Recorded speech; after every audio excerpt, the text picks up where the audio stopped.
Kazuwai mhuri yeZimbabwe newari kunze. Aiwa wano ndiwo sekuru Madzangwe. Aiwa ndati ndikuziise rinoitwa mudare. Zvinobatsirwa zvikuwazukuru wanenge vachiuya kumatare wanangu.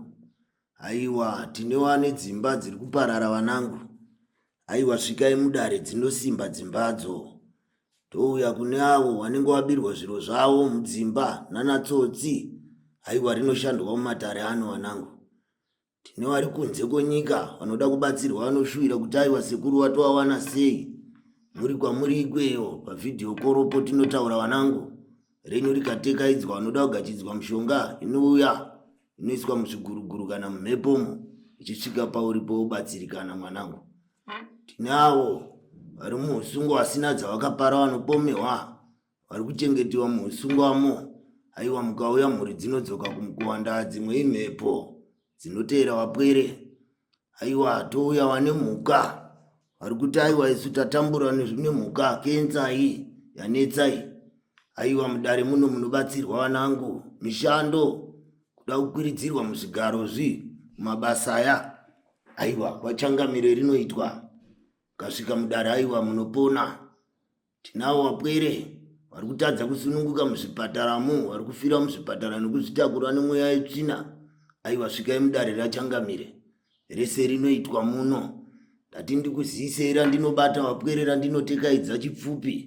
Ndavamwe vanenge vachingoti aiwa kwachangamire tinoenda vanoita ripi tinoda kuziva ravanoita. Kuno andiri kutaura aya matambudziko aya ese urwere wakaromberwa.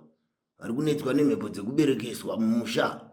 Vari kunetswa nozvikwambo. Svikai mudare musunungurwe nasekuru wenyu Madzangwe variko. Munouya mese aiwa.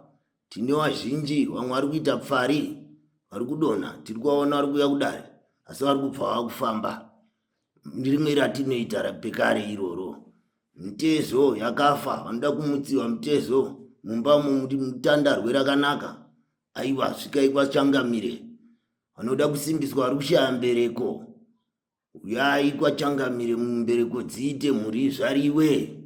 Ndinokusumai vazukuru vangu kuti aiwa tambanukai sunungukai mudare. Mouya kudare rese ramunoda mubatsirwa nachangamire kwaMadzangwe. Ndora ndati ndikusumei chipfupi wanangu. Aiwa wane dzimba dzidzo vari kubvutirana muno muwangerengere muno. Watorerwa musha wako wauchema waenda. Iye hautorayo haapagare mwanangu. Svikai mumatare ndikuzadzisirei nekuti vamwe vatorerwa zvinhu zvavo. Nechinoonowapambe pfumiwa vari kupamba wapwere nourefu. Aiwa svikai kwachangamire tiwaratidze kuti tisi chako masimba mashoma wapwere. Ndando mabasa andinobata muno mandiri kushandira mudare rangu.